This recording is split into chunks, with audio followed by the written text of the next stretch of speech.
Isaias Kapitulos 17. Paparusahan ng Diyos ang Damasco at ang Israel. Ganito ang pahayag ni Yahweh tungkol sa Damasco. Mawawala ang lungsod ng Damasco at magiging bunton na lamang ng mga gusaling gumuho. Kailanman wala nang titira sa mga lungsod ng Syria. Magiging pastulan na lamang siya ng mga kawan ng mga tupa at baka at walang mananakot sa kanila.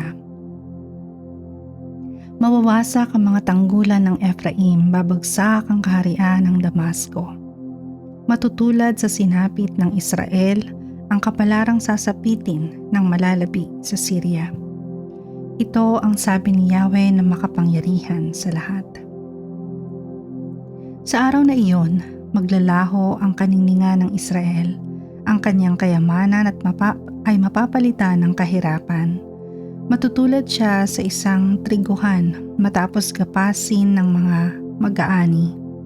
Matutuyot siyang gaya ng bukirin sa Ephraim matapos simuting lahat ng mga mamumulot. Ilang tao lamang ang matitira sa lahi ng Israel. Matutulad siya sa puno ng olibo na pinitas ang lahat ng mga bunga. At walang natira kundi 2 o 3 bunga sa pinakamataas na sanga, 4 o 5 bunga sa mga sangang dating maraming magbunga. Ito ang sabi ni Yahweh, ang Diyos ng Israel.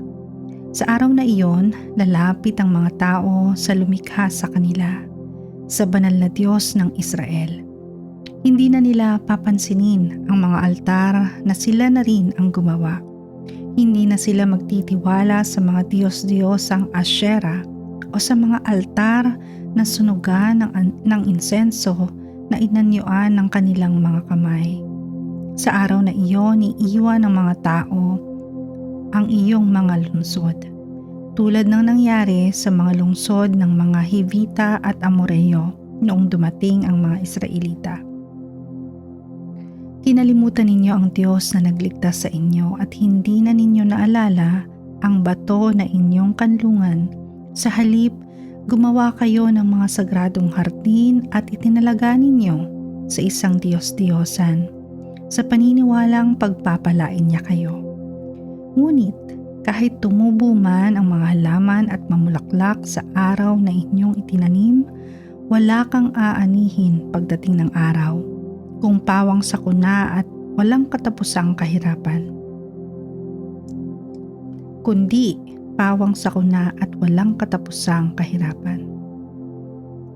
Tatalunin ang mga kaaway na bansa. Ang ingay ng napakaraming tao ay parang ugong ng karagatan.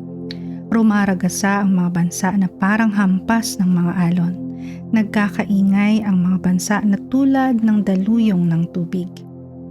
Ngunit, pinigil sila ng Diyos at sila'y tumakas, parang alikabok na inililipad ng hangin sa ibabaw ng burol at dayaming tinatangay ng ipo-ipo. Sa gabi, magsasabog sila ng sindak, ngunit pagsapit ng umagay, wala na sila. Ganyan ang mangyayari sa mga umaapi sa atin. Iyan ang sasapitin ng mga nagnakaw ng ating mga ari-arian.